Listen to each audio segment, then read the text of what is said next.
My name is Lisbeth Torfing, and I represent Enhedslisten, or the Red-Green Alliance, in the City Council of Horsens.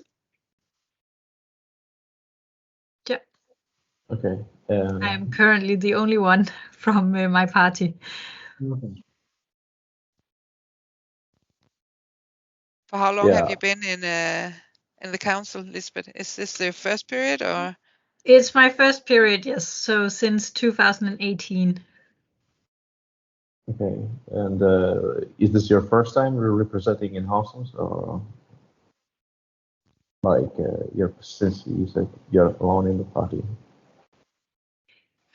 Well, no, I'm alone. Yeah, I'm alone in the city council for On the my city party. Yes. Okay. Fortunately, we do have quite a few members, and also some who are very active in local politics and help me decide what to think about, or all the different things that we have to decide in the city council. So I'm not alone in that way, but I'm just currently the only one elected for the city council in my party. Yes. Okay. Yeah, I think I'll also introduce myself. I'm Joseph, and I stay in Horsens. And it's very interesting to see, like, it is the first time we have seen something like this before. I have voted before, but I didn't know who I'm voting to. And it's very interesting. At least I have this opportunity to know and to see who I'm voting to, and to hear what is the ideas and what can make me vote for the person who. So, and here is my wife. Maybe she can introduce herself. Grace.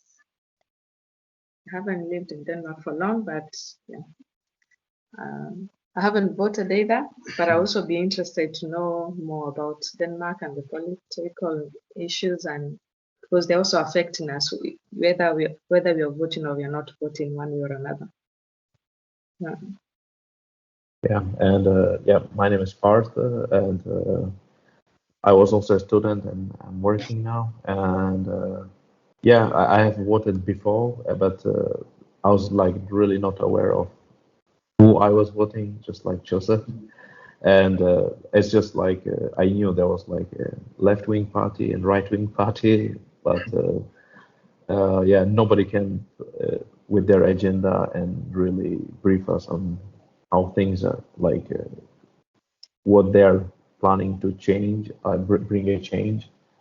Maybe they're trying to, I don't know, what is it called, like anything.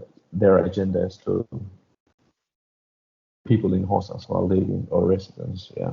So yes, actually, this has been great initiative, and we'd like to hear from many parties what's their agenda, and how they can help the residents in Horsens, and us as an international, and why we should vote for the party. And I mean, we don't expect much, but yeah.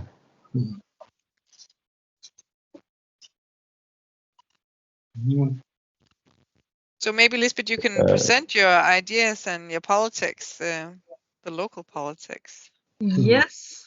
Well, it's a bit difficult to do it short, because we want to do a lot of things, but my party is the most left-wing party. So in Denmark, so we are, or at least represented in parliament. So we are very concerned about welfare, and keeping the welfare that we have, and also developing it. So that means good daycare, and properly funded schools, and education, and also for caring for people who are currently unemployed, and helping them get into a work life, and get a job. in a good way, and also caring for the elderly and people with disabilities and so on. We're also very concerned about the climate and the environment, so we'd like for public transportation to be better and cheaper, preferably free. So one of our suggestions is it's for young people and students to be able to get a bus card where you can go every day all over Horsens, the Horsens municipality, for 365 kroners a year. This is something that we have in the municipality done for the retirees, the elderly, and we would like to also extend this to young people and students who often don't have that much money. We would also like to have a much better infrastructure for bicycling. It seems that all the time cars are being prioritized over people who go on bikes, even though that is both better for the environment and the climate, and it's also something that more people can do because not everybody can afford a car, and of course healthy as well. So those are some of the things that we are concerned about. Okay. You mentioned about education, like I understand, like I mean, what kind of education is it? Are you talking about, like? Well, so the municipalities, they run the schools, the public schools, and we don't actually run any of the further education past that stage. So of course it's about having really good public schools that enable all children to go on and become whatever they would like to be, whatever education they would like to have. But we would also like, even though we can't decide in the municipality what educations to have past primary school, we would still like to make it possible for different educations to be in Horsens and try to affect the national politics to place more educations in Horsens. We already have quite a few, and it's very good for people to be able to study locally, because we know that people who are from people who have parents who are already well educated and well off, they have no problem going to a different place to take the education that they want to take. But if you have parents who are less resourceful, it's a much bigger issue and could mean that you never move on to get an education. So it's important to have them in different places. Yeah. And yeah, Joseph, you can. Oh, okay. It's okay. Yeah, it's very interesting to hear you're talking about education, and I think it's one of the key part when you talk about politics. And I think we as a parents, we would also like to ask you about, for example, we have kids in daycare. What do you think it's missing in current situation in daycare, and what can you make it better? Which ways or which situation can you develop, or which way do you think it's not going in the right way? How can you like give us an assurance?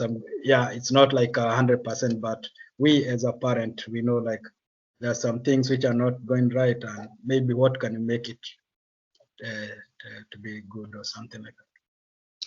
Yes. So we would like to have more people employed in the daycares, so that there are more employees for every child, or fewer child per person who is at work. And we would also like those people to primarily be educated pedagogues, so that the children can have the best possible daycare. So that's definitely an issue, and it's an issue in most places, unfortunately, in Denmark, but also in Horsens. So of course that takes more money, takes financing to employ people and pay them a salary. Another thing we would like is there's been a tendency in a number of years now to build larger and larger daycare institutions. And one of the reasons for this is that then you can save on the employees, because in very early in the morning and very late in the afternoon, when there are not that many children left, not a big percentage of the children, you can then like take all of the remaining children together and just have 1 or 2 employees taking care of them. And if you have a smaller institution, then you will have so few children left that, like, in the eyes of the system, there are some hours kind of wasted.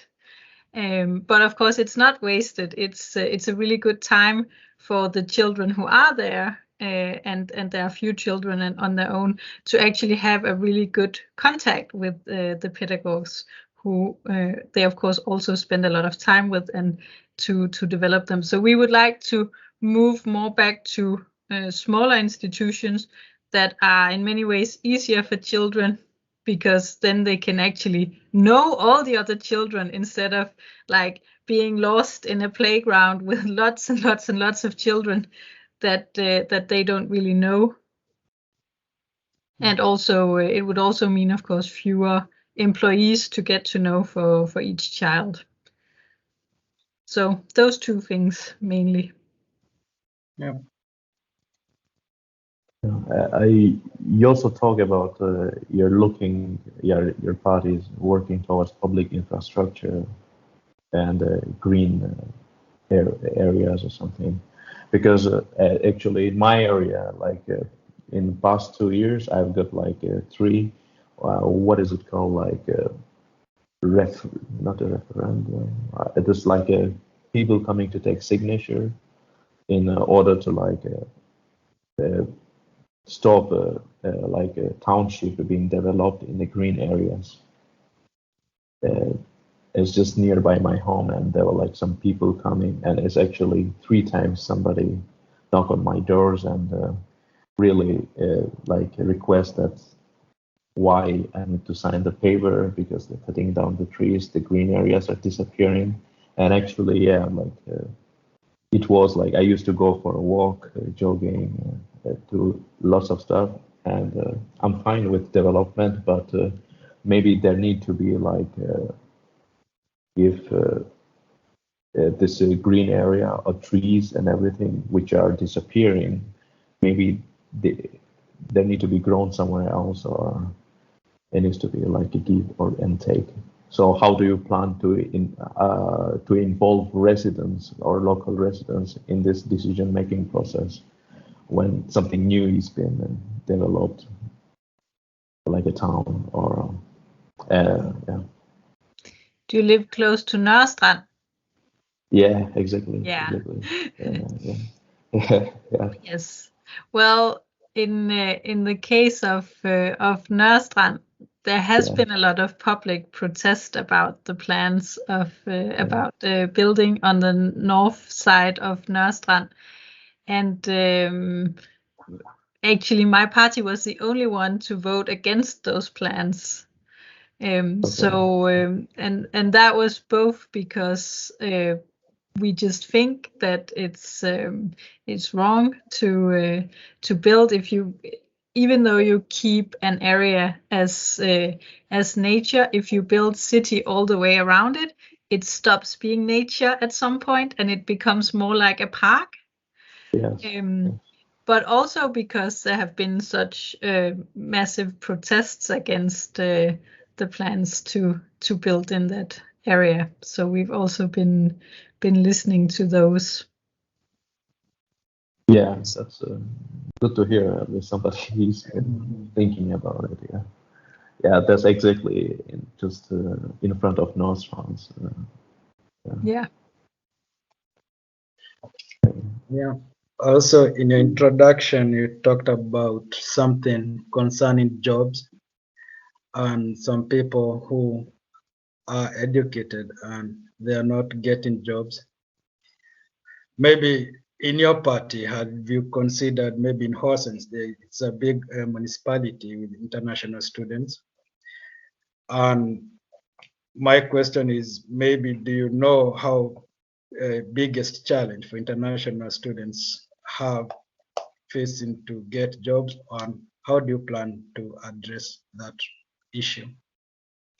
Yes. So I'm actually the chairman of the Employment and Integration Committee in the City Council. So it's something I've been working quite a lot with. And it is a problem with international students at VIA who get a good education, are very qualified, but then have a problem finding a job afterwards. Of course, some people do without problems, but there is a problem there. And it seems that the main issue is speaking the Danish language. Not that it's actually maybe needed for all jobs, but it seems that employers in Denmark are very hesitant to hire someone who is not comfortable with speaking Danish. So the obvious solution to that is, of course, to offer good Danish courses free of charge. And fortunately, it has just been changed so that a lot more people can get Danish courses free of charge. So that's something that we're doing as part of the employment efforts. And also, we are trying to help people get started on learning Danish when they are studying, rather than waiting until afterwards. But the problem with that, of course, is that you also have to focus on your studies, and that's often hard enough. So of course, it takes some motivation, and also of course the courses need to be at the right time and so on. Yeah, because I was also thinking related to that, like, wouldn't be a good idea, like, if university is providing an English education, which is, of course, an English language, and to have a subject called Danish language, and instead of going to language school, maybe they're like forced within the university, like, to participate in the. So it's indirectly they really have to take a language if they choose to. So maybe because I think many of the international students, I mean, they don't see a prospect. They think they may get a job after their education, or and maybe they are young. They are not like forecasting that far. That what's the life gonna be after the education and all, and yeah. But so, like, if they have at least some basics in Danish, maybe in when they graduated, they have some abilities to communicate and I to think, develop themselves in this language. Yeah. yeah, I think that could potentially be a good idea. But the thing is that the municipality does Yeah, not I have know. any Yeah, say over the courses at VIA. university. Yeah, I get it.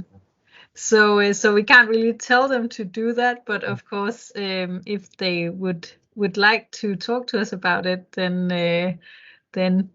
we would very much like to do that. And we are like there is ongoing there are ongoing discussions between the university and Horsens municipality about how to best take care of the international students, so that you can all finish your studies in good order, but also have good prospects of getting a job afterwards.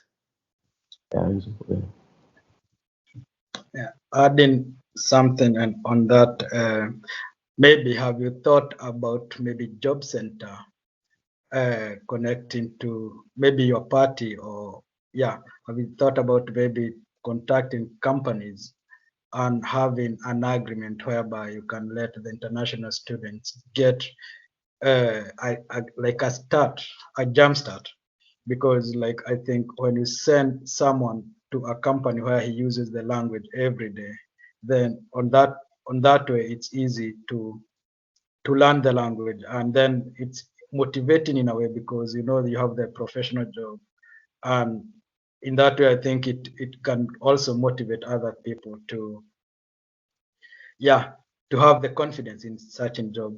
I'm just thinking like having a 50-50 or a win-win from the company, and also for example the job center. If the company can pay half of the money and the job center can pay half of the money for the international student, and in that way they can have an opportunity to learn the Danish language. And I'm speaking this from experience. I started a job also like a practice, and I had a Danish knowledge, the basic, but my what is it called? My professional Danish, it was not that good. But upon when I continued in my job, I started developing and getting more skills in this Danish language. So I'm just trying to think, because I see most of international students, they also try to find even an internship just for free. It's very difficult for them just to find an internship, and they are just even asking to work for free. Is there a way your party or Horsens municipality have thought something about this? Yes, so it is something that we're doing. As you said, praktik is used, and it's okay to some degree. But so what we think in my party is that it is problematic if you have too many people working too much for free, because then of course there will be less jobs that are actually paid. If you can just have people work for you for free, then why would you pay them? So of course, to some degree, it's fine to get people out and just like try something, especially if you haven't been in the Danish work market before. But it's important for us to have as many hours as possible be like real employment with a real salary. And yes, we also use the partly funded jobs, or partly publicly funded jobs as well in the job center. And of course, they are a bit better than praktik, especially for the one who's being employed and gets a proper salary. But they have, like, to some degree, they have the same problems of if employers can just all the time get someone where they get half the salary paid, why would you hire someone permanently where you have to pay the full salary? So it's kind of it's a balance between giving people the opportunity to get out and try something that they would not otherwise be able to, and then also not removing real paid jobs by getting people to work for free. And yes, that is something we are very concerned about. I meant like, even though you are a student, like under the student during the student day, at that time you're supposed to go out and find for internship. And actually, most of the international students, they have a big problem to find internship during their study period. And that's what I'm just thinking. If you get the internship during your study period, then you get out to the job market. Then in that way, it's easy to understand the Danish job market and how the tradition in job market in that way. And maybe when you finish up the internship and continue with your studies, then you know, and what you need to do better and where to improve. That's what my point. It's not like when you finish, you just get internship, but it's during the study period. Yes, that's right. And of course, that's perfectly fine to have internships as part of your study. That can be a really good way to get started. So again, the thing is that like students at VIA, even in their internships, are not really under the municipality, but under the university, who has the responsibility for them. But of course, like many other things, it's something that we're happy to cooperate about if the university would like that. What about the technical schools like Landmark? Is it under commune or no? No, it isn't. That's also independent. But again, we do work a lot with them, especially about recruiting for the technical educations, because not that many people seek a technical education, but so we're actually going to lack people with technical skills in a number of years. So that's something we're very concerned with also in our schools, getting people to see the possibilities of taking one of their educations. I'm asking about that because I personally have a bachelor from Vile, but I could not get a job because of the Danish language.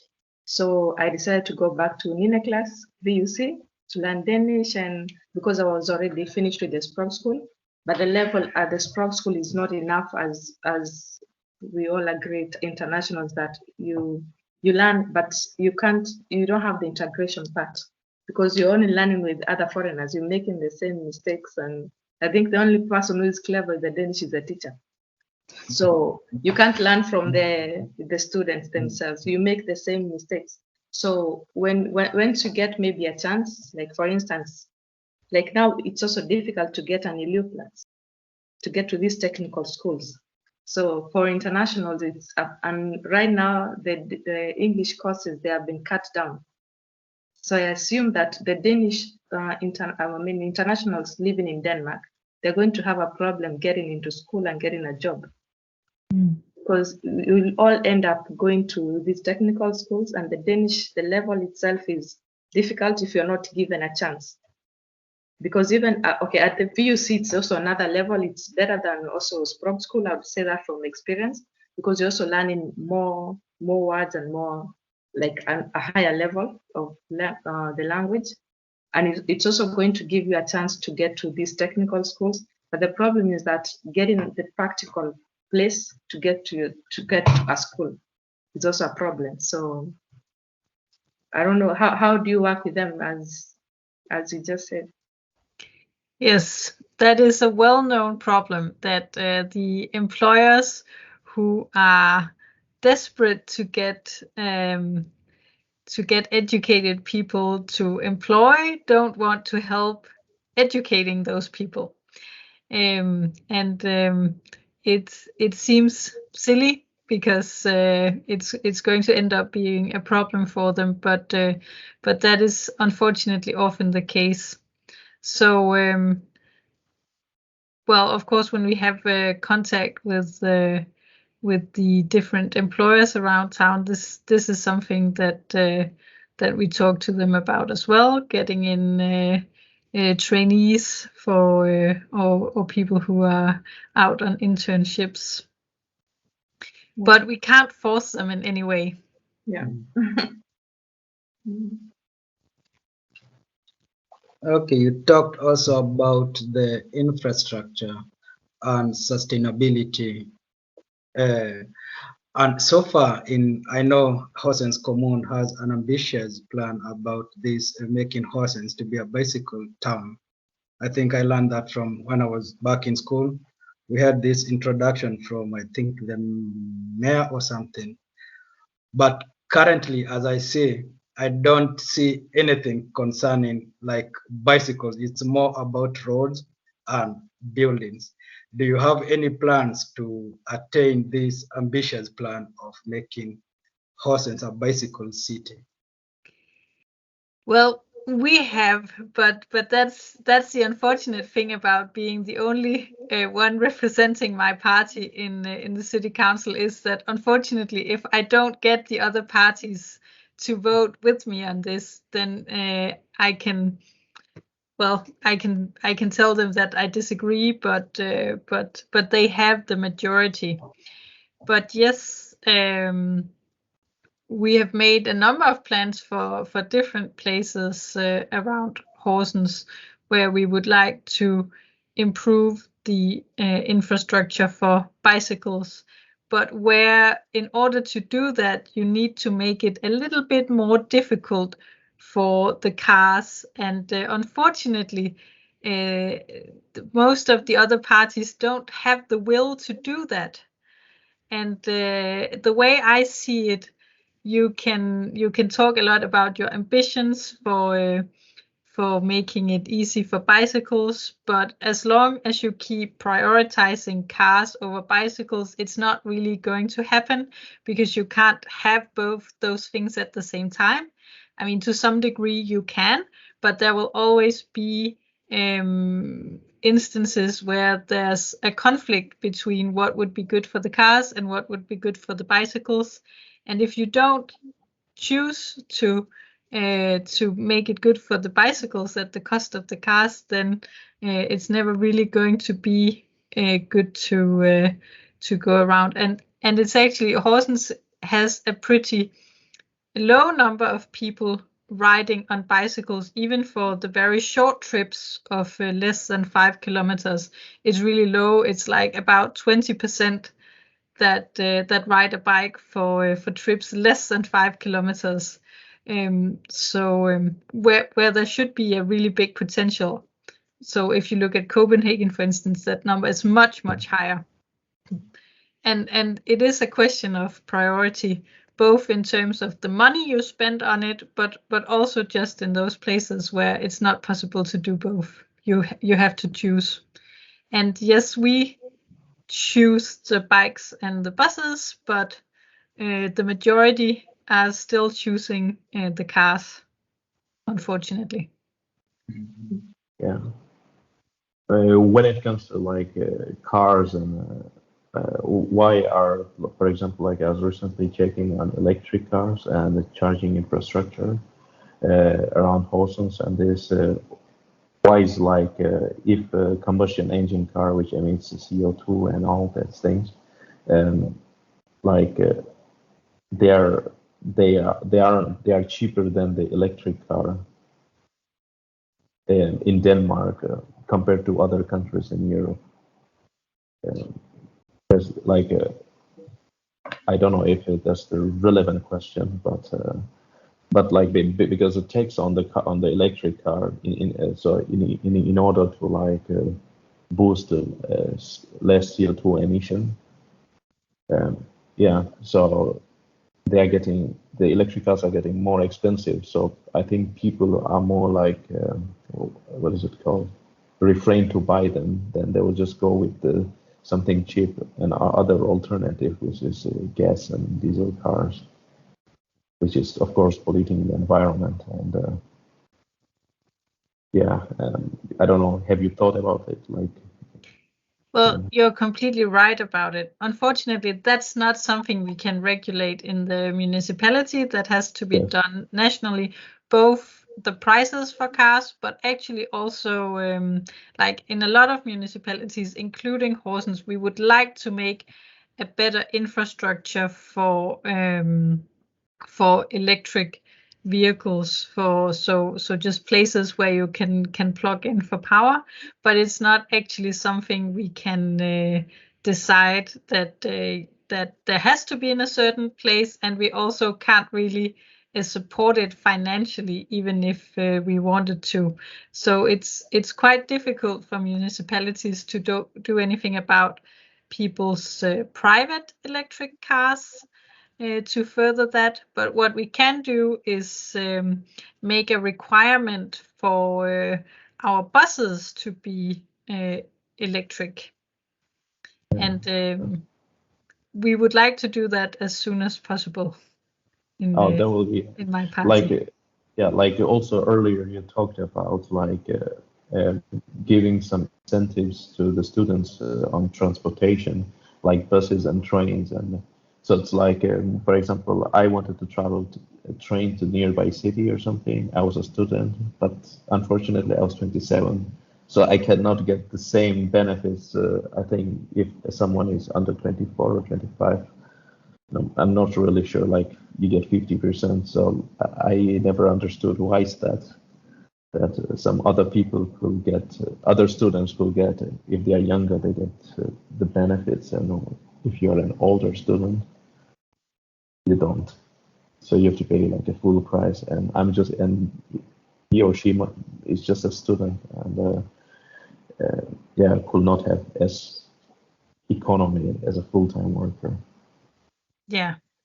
So our suggestion is for this cheap bus card to be for people who are either young or students. So it would also be for older students. You are of course allowed to be both things at the same time, but one should be enough. Yes. Yeah, exactly. Something which helps, or some students who are in low budget or whatever it is. Yeah, I think that will really help this initiative. Yeah. Yes. Yeah. Otherwise, Yeah. do you have some questions to us? Like, if you like to hear our opinion on something which you think. Yeah. I would also like to ask, because about, as a parent, as we said, we are parents and we have the kids in daycare and also in school. And I remember at some point there was a time kids they used to travel by buses from different regions for transportation to learn different things. But of late, kids they're not going for these events. They used to go to different events and different places in Denmark and different places of history or something like this. But nowadays, nothing like this is happening, and this is also something done in municipality. And I wonder if you have thought about it and how can you make it better. On the other issue is about you said about this pollution in horses and people using less bicycles and stuff like this. I have been to several municipalities, and I found that the municipalities they provide, you can find the free bicycles and free electric bicycles in the municipality. And I'm just wondering, like in Horsens, because if people, you said like 20% they're using the bicycles, what could be, or what is your take, could be the good improvement for the people, residents of Horsens, like to, because of course you need to find a way of motivating them to use the bicycles and show them like the benefits of the bicycle and health issues and stuff like this. What is your take on this one? Yes. So I'll start with your first question. So I happen to have 2 children as well who are school age. So I have certainly noticed that they don't go on that many trips, certainly not like when I was a child. And the reason for this is quite obvious. It is that the funding for the schools has been severely cut over the last many years. And it has been quite bad in Horsens actually. In 2019, we were the municipality in the country with the second lowest funding per student in our schools, and that is certainly not a second place that I would like to be on. So last year we put considerably more funding into the schools, but I don't think it's nearly good enough yet. And of course, when the budgets are stretched thin, then it's really hard for the teachers to find the time to go on trips. and when they don't have enough time to plan and prepare for doing such things, then they just get cut out, unfortunately. So more funding for the schools. I'm sure the teachers would still very much love to do such things. So I don't really think we need to try and motivate them to do it. We just need to give them the possibility to do it, and then I'm fairly certain they will start doing it themselves. So that was your first question. Then so the second one, yes, about how we should get people to go on bikes. So I think the easiest place to start is with the children. If you can ride your own bike to school and to your spare time activities, then most children would like to do that because that gives freedom. And if you learn when you're a child to go by bike, then all the time, then it's much easier to keep that habit than if you have to build it from the beginning when you're an adult. So having safe roads to our schools and also our daycares, but of course the smaller children often are maybe not yet able to ride a bike, but especially for schools, having a safe road for all children, I think that would be a really great way to start.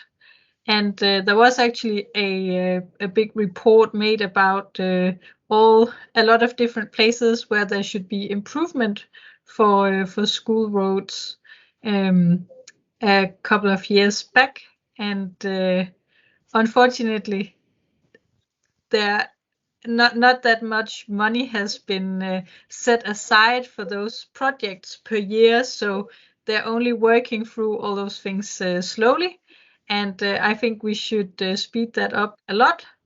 So I think when we're using 250 million kroner to build one road, then I think it seems a bit wrong that there's only 3 million kroners per year for safe school roads, so that children can transport themselves. So I think we should reprioritize how we're using our infrastructure money and spend less on roads and more on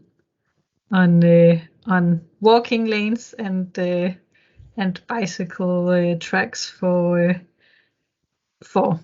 everyone, but especially around our schools and daycares. Yeah. I think I have another question if no one has. The national government have an ambitious plan to eradicate this housing they call ghetto. Mm-hmm. And in Horsens Commune, we have several of them. What is your party or what is your plans, or have you thought about helping the national government to achieve this ambitious plan? And what are you doing to? Yeah. Yes, that's right. We have one area in Horsens, Sundparken, which is on the ghetto list, and then we have also Sønderbro, which is on another list that is not quite as bad, but still quite bad enough. So my party was against all of this in Parliament. So we don't think that throwing people out of their homes is the right way to help anyone. And so I also voted against these plans in Horsens. But of course, you should not ignore that there are people living in these places who do need some help.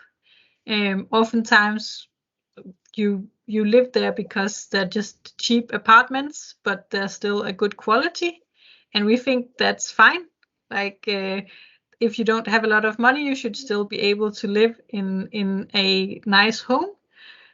So we really think it's excellent that those apartments exist, but But of course, we should make sure that that children in those areas have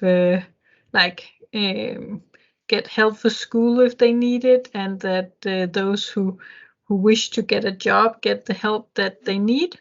So this is some of what we've actually been doing in this period, was to make kind of a very small department of the job center just in a bus in the beginning that was parked in Sundparken.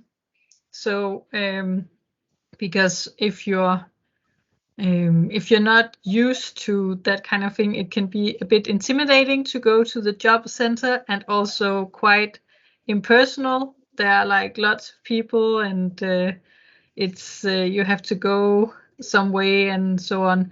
So by taking the job center to the people rather than getting people to go to the job center, we were hoping to make it easier for people, more approachable, and also get to know the people a bit more who may need a bit of extra help getting a job. And it has actually been very successful. A lot of people just come by even when they don't have to, and a lot of people have been helped to get a job that way. So I think that's the right approach. You need to help people by lifting them rather than by demolishing their home.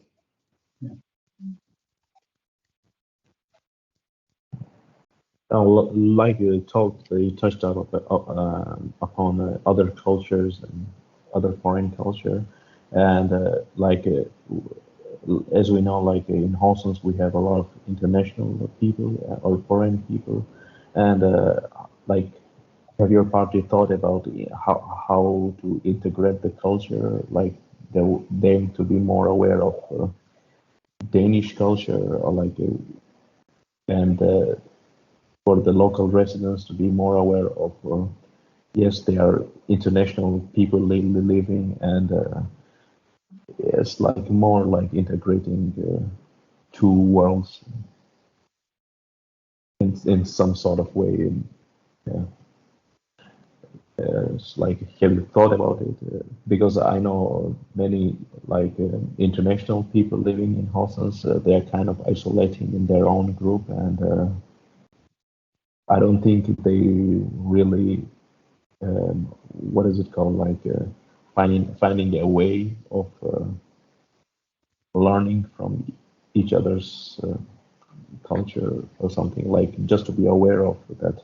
Yes, this is there, and this is how their mindset is, and this is how their way of life is, and all these things. Yeah. So I mean, of course, basically, as long as you don't bother anyone else, people should of course be allowed to live the way Yeah, that they want to. yeah, And it's also like this thing about being with your own group. It's kind of a two-sided thing. So on one hand, you're right. Of course, if it becomes a block from meeting other people in Denmark, then it can be a problem. But actually, when people come from another country to Denmark, and they then often it's easier for them to get contact to people who come from the same place. And actually, for a number of people, that's the way to their first job, and also yeah, just to getting to know someone in Denmark, and that part of it is great. That's fine. So what we need to be aware of course, is that people should also get to know someone else. So it's in our daycares and schools, we have to be like especially in the areas where there are many people with different backgrounds, we need to also be aware of the parents more than in other places, to devote some resources to talking to the parents, and understanding what their views are, and if and in some cases it's necessary to like to explain to them how things are normally done in Denmark. So that's one thing. And then, of course, getting people a job is often a really good way to integration. It's a good way to get into society in an equal way where you are contributing and also getting to know lots of different people. And then I think it's good if we can use all of our voluntary associations with all the different spare time activities. They are also a good place to get started.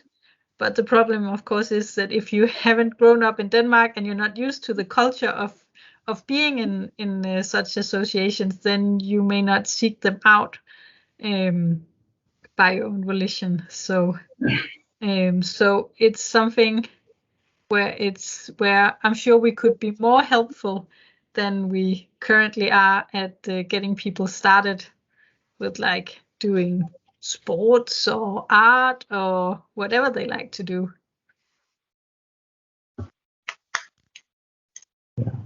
So I think we have time for one more question because time is running out.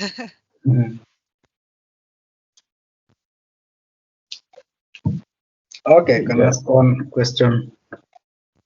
It's the question regarding the international student as well, because right now, as we are speaking here, there are many who doesn't know there is election which is going on very soon.